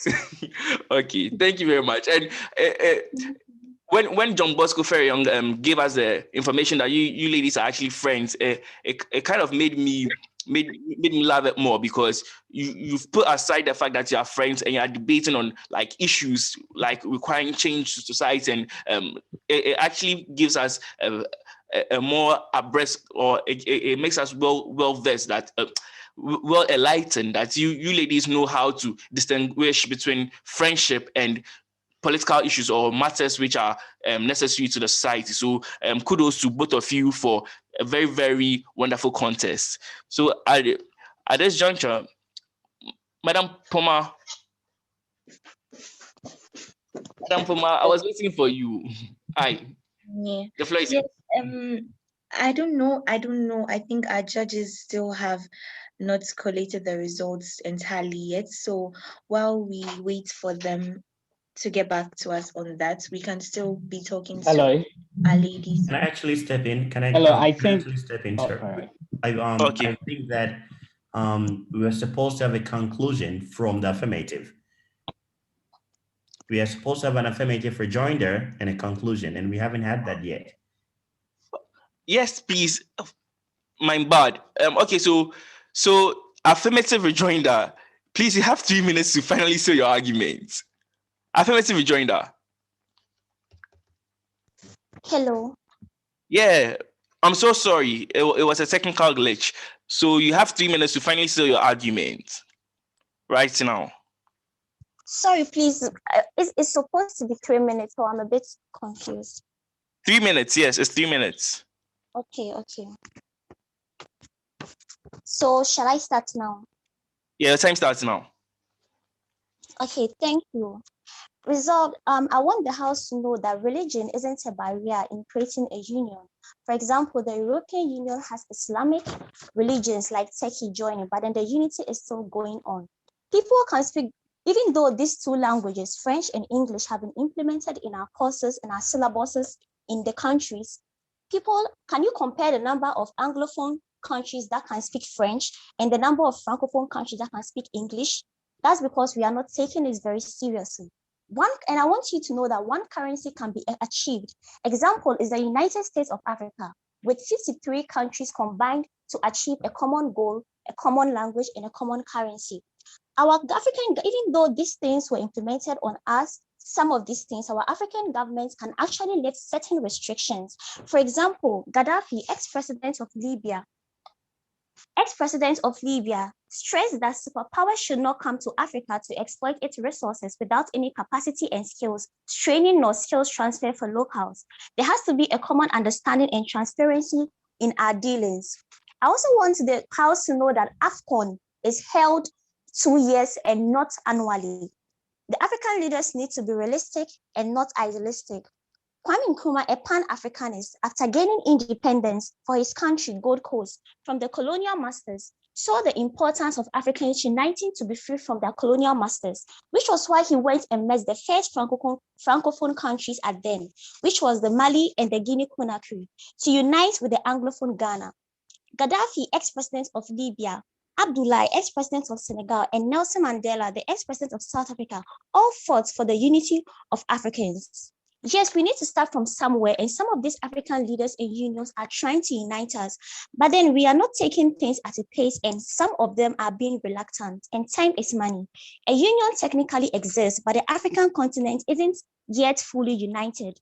The economy of the African continent has GDP of $2.5 trillion, making it the 8th economic power after India, which is just a country. But if Africa was more united, we would have presented more than this. And I quote from a Swahili proverb, Umuju ni nguvu, utengano ni udhaifu, meaning unity is strength, disunity is weakness. Thank you.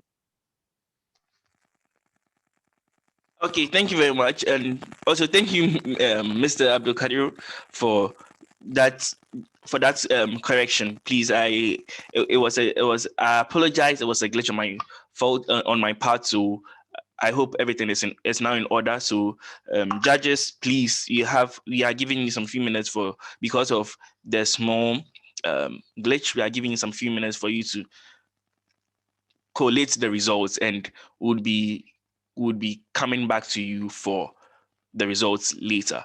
But before that, let's have a very quick discussion still with our contestants. So let me go straight to Ama Pokoo. Nama. Hello. Yes. It was a very, very nice contest, I believe. And at this juncture, nothing you would say would be added to your tally. I repeat, nothing you would say would be added to your tally. But let's just have fun. If you were to be on the opposing side, what would you have said concerning this topic? Let's just, out of the box, let's just do something small. So out of the box, yes. Honestly, I can't think of anything. Like, I don't know what I would have said, because I feel everything still bows down to this division. Yes. So to you, everything still bows down to the division. Yes. But do you think I'm just thinking out loud, because you see the whole essence of this Kwame Nkrumah International Debate Championship is for, and as the topic, even as the motto stands, education is a right and not a privilege, and in African unity we shall stand. You see, the whole concept is about we being we as Pan-Africanists, thinking out loud, thinking outside the box, talking about issues which are affecting Africa currently. So now, with the topic we have today, whereby we are saying that Anglophone and Francophone divide is a major backdrop of the failure of the African unity ideals. Are you sure that when we are at the opposite side, you do not have anything to say as a Pan-Africanist? I would probably have something to say, but I feel they wouldn't be as strong, because, like I said, they would also be pointing at the division. So the division is a major backdrop. Okay, good to know. There are other reasons, but the major, I'm just trying to say that that's the biggest reason, but you still get other reasons. Yes. You still get, okay, good to know. And to your fellow friend, Miss Ama Dufie. Hello.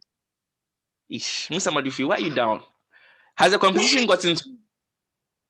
This is the finals. In fact, one of you is taking me to Dubai, whether you like it or not. This is the finals. Let's have fun. So the same question applies to you. If you weren't on this side, if we had turned the tables, is there something you would have said, like at the opposing side, which you think your co-debater failed to mention? Is there like another angle you would have been looking at this argument or this debate from? Okay, thank you. Frankly speaking, I think that would have been very difficult. And before you come in, let me just add that nothing you say would be added to your tally. This is just we having fun as Pan-Africanists, talking out like issues currently. So yes, you may proceed. Thank you very much. Frankly speaking, I think I wouldn't have gotten any vivid points to justify this to justify for the motion. Yes, because it's not about this division. There are major things, there are other major things, and the African unity ideals is just not unity. It goes a long way to better life, defend sovereignty, and to be independent. So I would still go against the motion. You still have preferred to go against the motion. Okay. So okay, good to know. Now, how far do you see your debating career? How far do you think you would go in terms of debating? Or is this like your final contest? Or do you think we'll be seeing in subsequent years? Okay, actually, this is my first one, so Mm-hmm. yes, I would like to go for other debate competitions to step up. And how has the experience been for you so far? Or Oh, it how has has it been? This is the final. So how has the experience, the overall experience, how has been it been? it, okay, it was not easy. Yes, a lot. I had learning from mistakes from my first debate competition. Yes, learning from the debate, taking the comments of the judges seriously to work on it. Yes, so it was a whole learning process for me, and this is my first debate actually. Okay, good to know. So you are going to be coming for more successive tournaments, right? And also, I will just my final question to you is that did you feel challenged since you're a first debater? How challenged were you, and what are some of the benefits you have acquired? How challenged were you? Like, because sometimes when you're starting, when you're a fresh debater, your first contest, you are usually tense. Then you pick up, and we've seen that you've gotten all the way to the final. So, like, how challenging was it for you? Like, and what were some of the things you've been able to like change around you, around you to make you a better debater than your first contest? Okay, thank you very much. So in my first contest, I realized that most of the things I said was just based on assumptions and I had no evidence. So through the comments of the judges and other people in my other competitions, I made sure that whatever facts I had was based on evidence and not just an assumption. Yes, and it has helped me many. Lots of researches. Yes, learning new things. It has broadened my mind. It has broadened my knowledge about about concepts about other sides of the world, not just restricting myself to Ghana, but Africa as a whole. Thank you. Good to know. So, do you think there's a measure between debating and medicine? Does that measure exist? Where as a medical doctor, you can be a very great debater, or you think this is just an Oh, extracurricular activity we are just doing to have fun? I think this debate will go along. I think um No, actually, when you look at public health, I think this debate thing will go far, like the researchers, to know the countries which are depriving from this or that. So yes, your my skills in debates, researching and other stuff will help me. So it's not just a joking or just a game, but it will Okay, go a thank you very very long. much. Yeah. Thank you. The judges are ready for the results, but before they go in, let me just ask Miss Nana Ama Pokoo a very quick question. The same thing applies to you. How challenging was it from the initial stages till now? Please, in less than 30 seconds, how challenging has it been for you? How were you able to pick up? What were some of the things you learned? And how do you think this is going to apply to your life generally as a person? And what are your plans to use debating in the near future? The questions are Actually, from or you can answer. actually from the Mhm. beginning, I was a bit stressed because it was my first time debating. You know, an official debating is different from like debating with friends, and also I was struggling with knowing the rules of the debate and everything. But then all the same, I still benefited in the sense that due to the researching and all the other things, I've been able to know certain things I didn't know. I didn't even know about Africa as a whole. Okay. Okay, thank you very much for your wonderful submission. I must say I'm very much intrigued to have two people who are very new to debates and getting all the way to the finals. This actually proves or it debunks the theory that for you to get to the finals, you need to get experience from past tournaments. So well done, both of you lovely ladies, for getting here. And whoever wins, just know that you both did a very, very wonderful job. Take it from me as an experienced debater myself. Okay, so now let's go to the judges. So in no particular order, let's start with Mr. Anthony Knidc. Mr. Anthony Knidc. Hello, good evening to everyone, and thanks for the platform. Well, You're I welcome, think, sir. as we all expected, today we've had a very competitive debate. They were both excellent. Everybody did very well, very, very, very well, because whatever I expected is what I got from this debate with their submissions, presentations, cross-examination, everything. I just liked everything about what they all did, because even giving them their marks, I think it was just a slight difference. It was just a slice, just a point mark or something of that sort. So I think overall, both of them did well. They gave a very good argument and presentation till the end.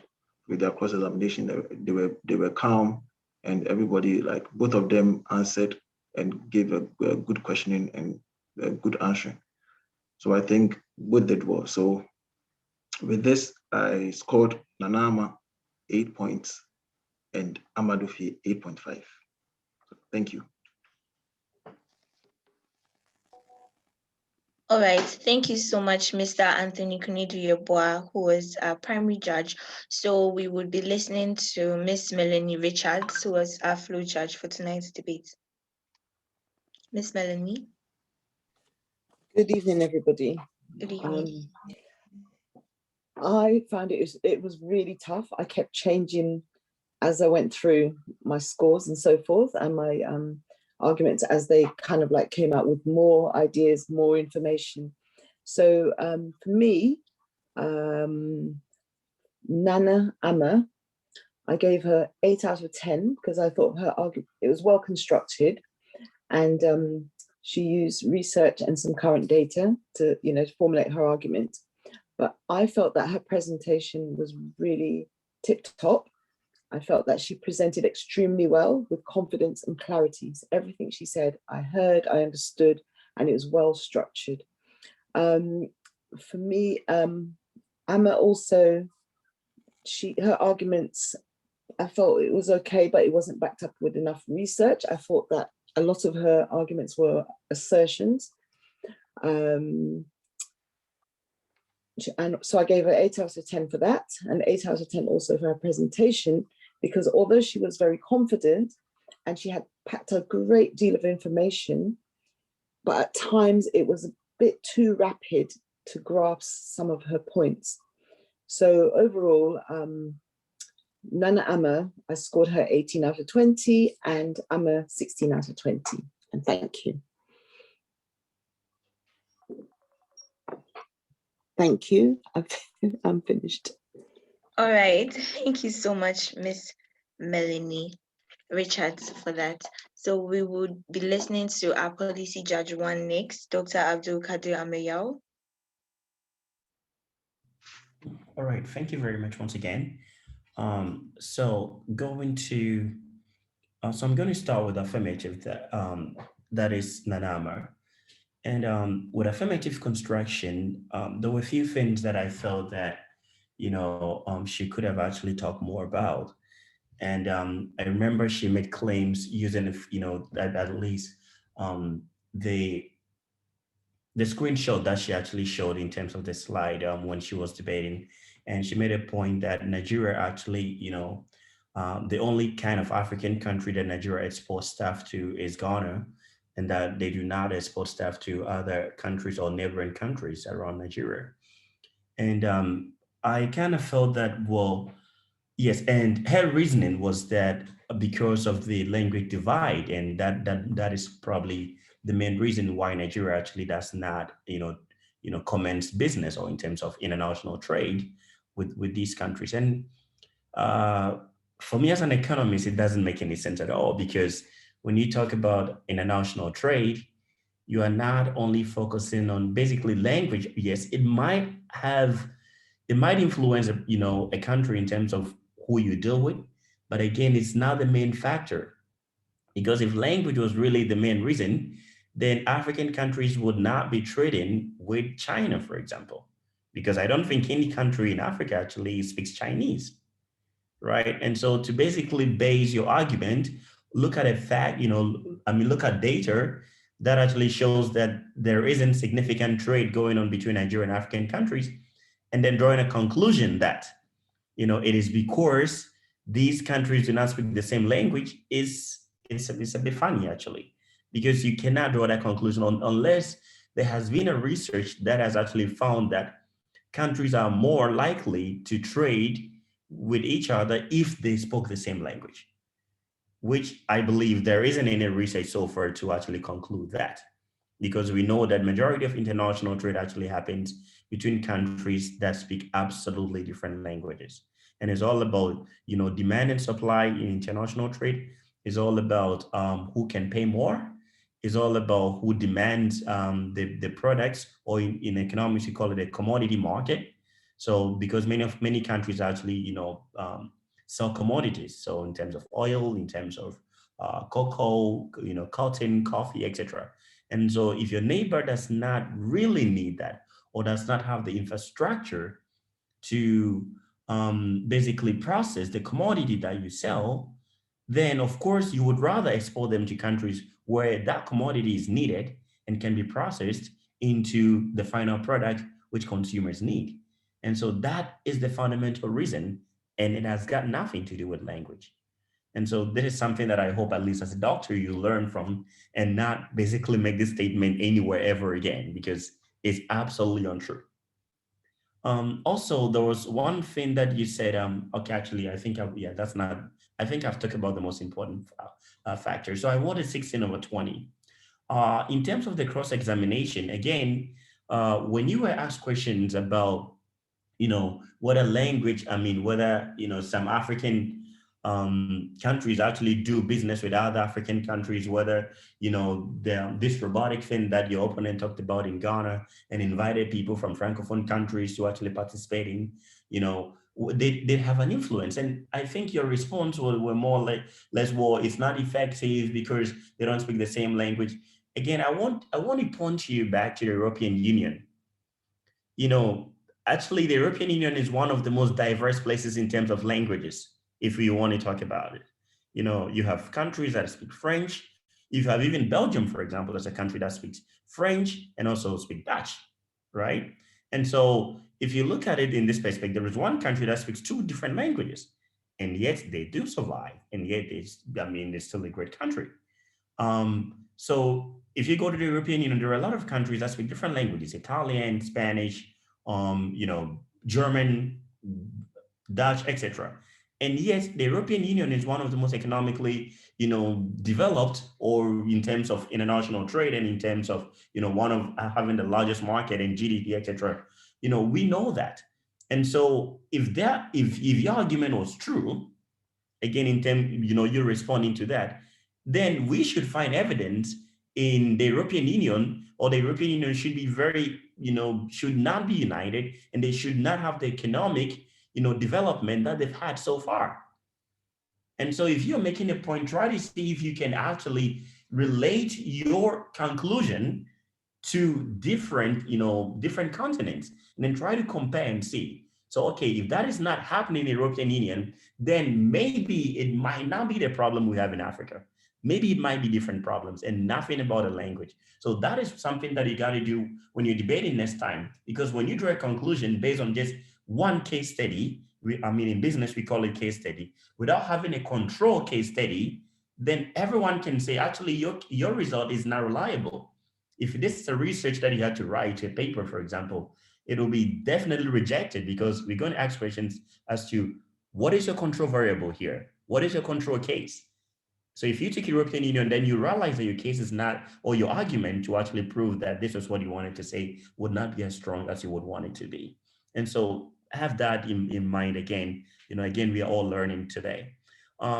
So I awarded 3/4. In terms of the affirmative rebuttal, I felt that you did well because you came back to kind of tackle some of the questions that your opponent had already asked. However, I felt that you could have advanced these arguments and clarified some of the questions that you were asked during the cross-examination, since you could not answer them. So you came back with a rebuttal. You talked about all the points that your opponent had made, but you did not really add anything new in terms of adding something stronger. You did that in the conclusion, which was good, but I felt that you could have done that actually in the rebuttal as well to make it even much stronger.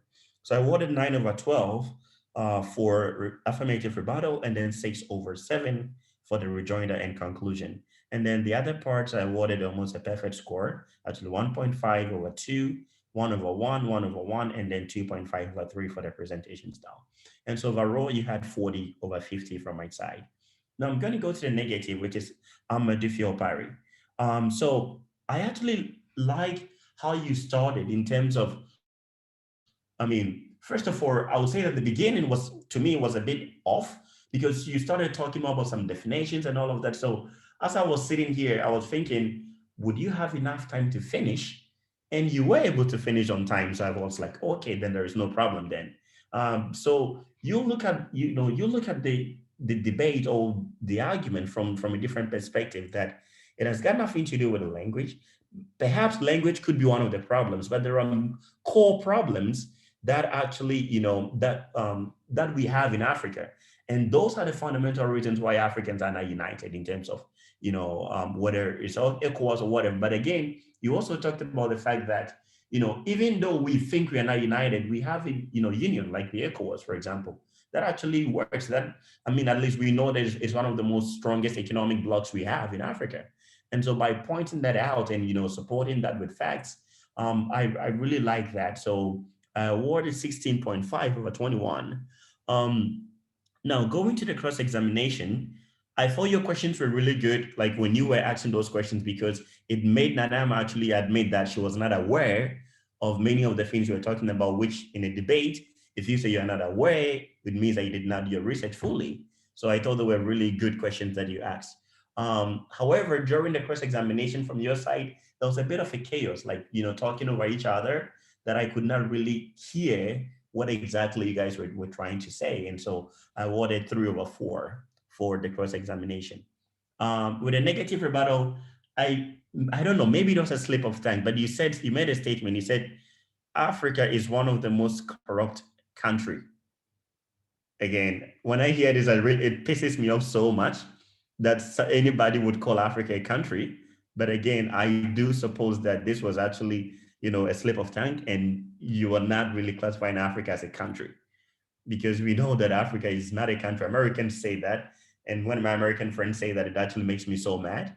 But again, it is a continent, and so maybe just a slip of tongue. But I do hope that you don't make that mistake anymore. So I awarded 15/18. Organization and clarity 1.5/2.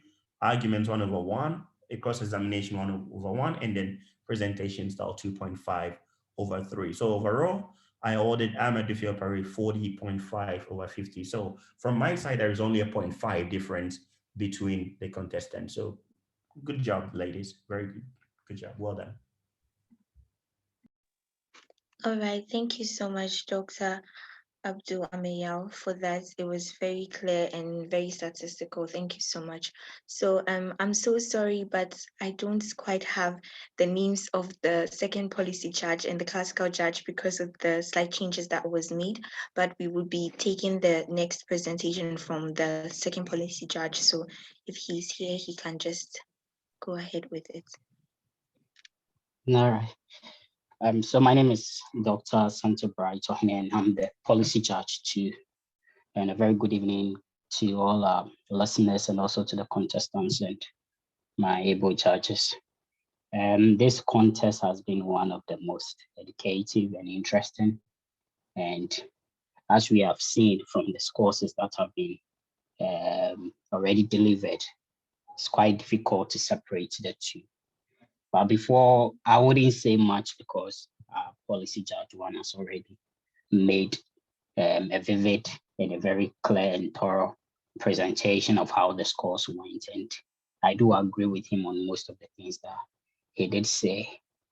So I'll be very brief. But before I go into the scores, I would like to state for the record for one or two reservations that I do have. And since this is an international debate where a lot are listening to this program and learning a lot from, and it's something that's been ongoing for, I would think, about 5 years now. And I do hope and believe that next year it will be ongoing. There's one or two that I've realized that I think I need to draw the attention of our moderators and also the organizers of this competition too, so that they can take it into consideration and then the necessary or possible changes or to learn from it so that such mistakes do not occur in the future. It's particularly got to do with today's contest, and I feel our moderators or the organizers for today's contest were a bit not ready in a way, you understand? Because you can't come to a debate where you kind of miss the name of the judges or their portfolios. Or it got to a time I didn't know if I'm adjudicating for today's contest or not. That's very, very unpardonable, because if I don't know if I'm adjudicating and maybe the debate do start, am I going to give marks or I'm not going to give marks? Is it in the middle of the debate that you are now coming to tell me that I'm adjudicating for today's debate, that I'm now going to award marks based on what? You understand? So if I not taken the initiative just to go with it, and should in case later on I'm being asked that I should submit my scores, then were they going to repeat the debate once again before I can put down my scores, or which I feel that if proper, how do I call it? If proper planning had gone into today's one, meet about 30 minutes to the time, get all the judges who will be involved into you are this, you are that, this is your duty roles, get the contestants on board. All these mishaps could have been avoided.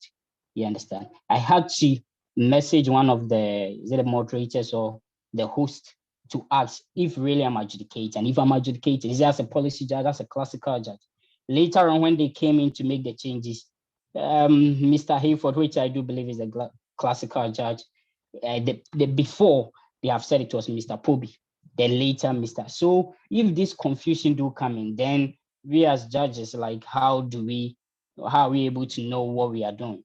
You understand? And it's something that I'm not so happy about. And I believe that since it's an international debate, let us be serious with it and let us go by about our duties in a very way that it can bode well for all of us and help us all to be able to learn, and then such mistakes do not happen in the future. Thank you. So I'll move on to the scores and then just deliver the points and we'll be out of here. Okay, so for the affirmative, that's Ama Pokoo. When it came to her affirmative construction, I felt she did quite well. Her points were very, very clear.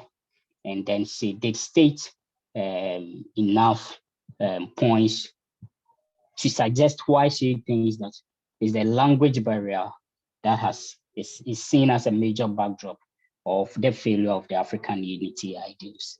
And I think she did quite well. What I was expecting a little bit from her was that she should have, in a way, given us what are the African unity ideals, you understand?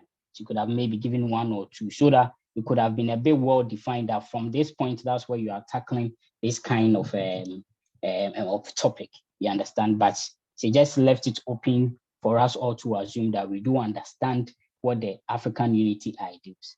But if she had gone in more, it would have made the judges and also the listeners understand. Fine, we are supposed to understand it, but it makes it clearer that you know what you are about. So due to that, I gave a 17 out of 20 for the affirmative construction. When it came to the cross-examination, I think this is the best so far that with me as a judge throughout the contest I've witnessed. Like when it came to the cross-examination, I've had problems or issues with the previous cross-examination and stuff, but today they did quite well. Their questioning were on point and how they answered, which maybe could improve, but it was quite better than the previous contests that have already passed. So I give it 3 out of 4. When it came to the first affirmative rebuttal, she was able to almost rebut most of the things that her opponent did say. As our policy judge one did say, she could have further expanded on those points, yeah. But I was able to get clearly what she meant and how she went about it, rebutting all those points. And due to that, I gave her 10 out of 12. When it came to her conclusion, which came at a later time, yeah, but she did it also very well. I gave her 6 out of 7. So for that aspect, the main points out of 43, Miss Ama Pokoo had 36 out of 43. When it came to the additional scoring, that's the organization and clarity, everyone could attest to it that she was very clear, well organized, no internet problems, and we could hear her very audibly. So due to that, I gave her 2 out of 2. The use of rebuttals were on point. There was nothing to take away from her. She was able to rebut almost everything that her opponent did put across. And due to that, I gave her 1 out of 1. The cross-examinations I've already said, it was better today. And due to that, I gave her the full marks, 1 out of 1. When it came to for the cross-examination, I gave her 0.5 out of 1. When it came to the presentation style, nothing to take away from her. So I gave her 3 out of 3. So for the additional scoring, she had 6.5 out of 7. Summing these up, that's 36 plus 6.5. She had 42.5 from my side, over 50. So over to the negative, that's Miss Ama Dufie. Miss Ama Dufie started very well by telling us what or the kind of points she thinks constitute the African unity ideals. So in a way, she drew our attention or my attention to that. These are the ideals that she's going to tackle. And based on that, she was able to tell us that it's not just the language barrier that have made it difficult or maybe impossible for us to attain these kind of ideals, African unity ideals. And she came in by stating about 2, 3, 4 points why she thinks that these points are a major backdrop to the failure of African unity and not just the language barrier. And due to that, I love her presentation, due to that, and her points that she did raise. I give her 19 out of 21. When it came to the cross-examination, as I said, for her opponent also, they did quite better. The questioning were on point. Just that when it came to her answering, that's where there was a bit of chaos, like both of them were trying to get a go at each other to be able to have them, we the judges hear them. And I wouldn't take much from them based on that. So out of that 4, I give her 3 out of 4. When it came to the negative rebuttal, she also did very well by rebutting almost everything that her opponent did. I would say that this contest, both of them were actually prepared. They were really prepared, researched, and looked into both aspects of the debate. So due to that, I gave her 15 over 18. So over 43, she had 37 over 43. When it came to the additional scoring, organization and clarity, very clear, very organized, give her 2 out of 2. Use of rebuttals was on point. I gave her the full mark. When it came to the cross-examination, I just took a point, half a point from her, so I gave her 0.5. And the presentation style to everything was clear, and the presentation style too was perfect. I gave her 3 out of 3. So she also had 6.5 out of 7. Summing her scores up, that's 37 plus 6.5. She had 43.5. So just to summarize, the affirmative, Ama Pokoo had 42.5 over 50, and then Ama Dufie Opare had 43.5 over 50. Thank you very much, and all the best to both the parties here. All right, thank you so much to our policy judge too, and thank you so much for your advice. I think that it is something that the organizers of this program would take, and this would be the last time that this would happen. And so for that, I have to say that I apologize for myself and on behalf of the organizers from Knidc Russia as well. So we would just listen to our last judge for this evening, who will be presenting to us, our classical judge, Mr. Mark Hayford. Okay, all right. Good evening to everyone. And as my fellow judges have said already, it was a wonderful competition. They all did well. I think over the various contests, they've really taken our advice into consideration, and they did their best today to give us a wonderful final. Straight to the marks for the affirmative, Nanama, for her arguments, I gave her 8/10. I believe she gave a wonderful argument. However, supporting arguments with logical reason and example, when she went by saying that trade between the Anglophone countries are much better, that was a bit below the belt, which led to a deduction. As Dr. Meya already explained, it doesn't matter, it depends on what the country needs. And as long as they are in need of the thing, getting it from any other country, despite the language, won't be a problem at all.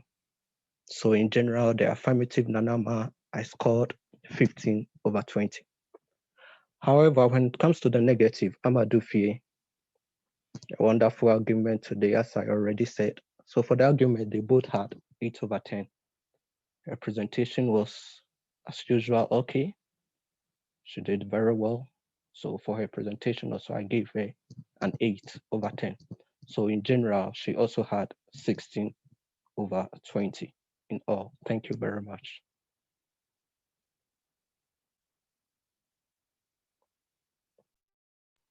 All right, thank you so much to all our judges for tonight's debate. And again, thank you so much for being so patient with us and for coming out to deliver in despite of everything that went on with the confusion and everything.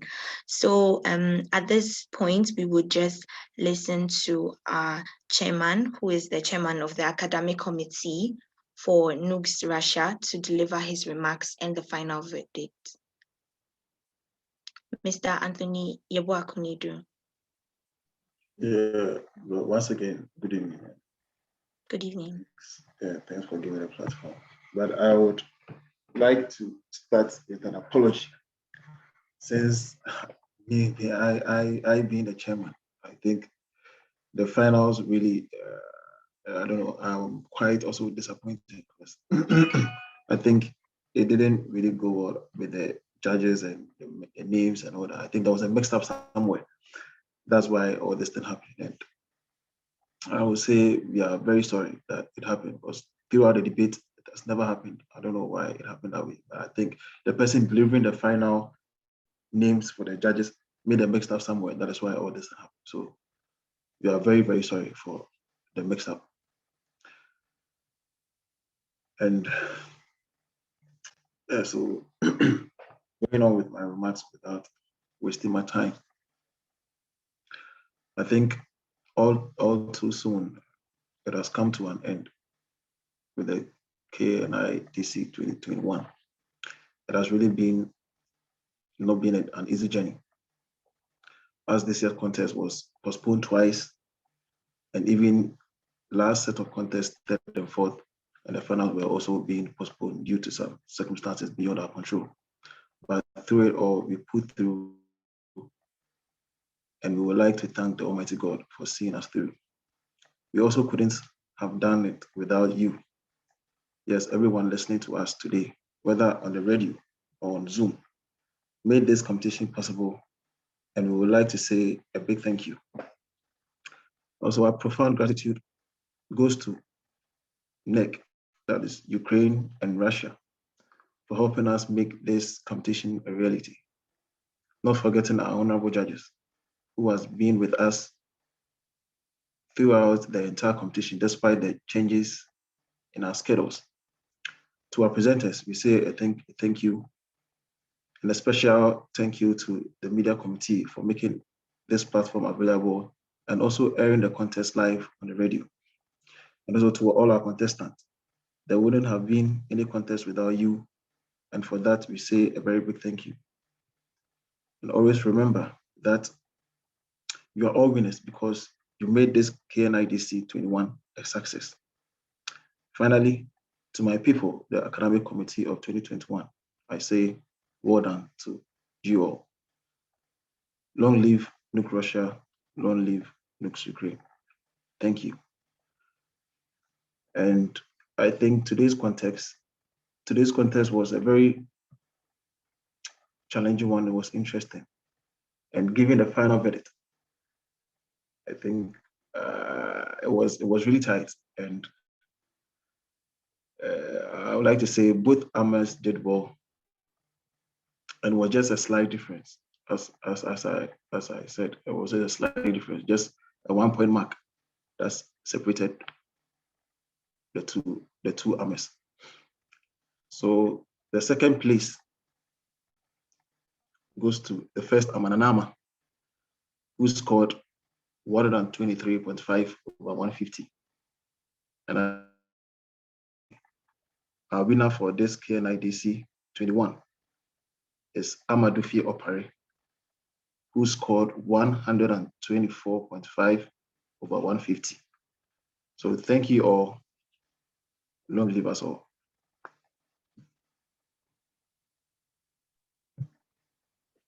So over to you, presenters. All right, thank you so much, Mr. Anthony Yeboah, for that. So I think congratulations goes to the winner and also all the contestants of this year's competition. So ladies and gentlemen, we've come to the end of the 2021 edition of the Kwame Nkrumah International Debate Competition. Thank you everyone for joining this night's contest and all the other nights. It has been beautiful, it has been insightful, and it has been great listening to both sides of the debate so far. For all our contestants, congratulations and a very good job, well done to all of them, because I know that debating is not an easy thing to do, and sometimes giving the platform to give your ideas might be a bit intimidating, but everybody did very well. And to our judges, thank you so much for being with us throughout this contest. Thank you so much. You all made the time despite your busy schedules to be with us, and we are forever grateful. We are very grateful. Thank you so much, and God bless you all. So it has been great having you guys. So I am just very glad to say that this contest has finally come to an end. Have an amazing evening, everybody. And once again, thank you all for joining us, and God bless you.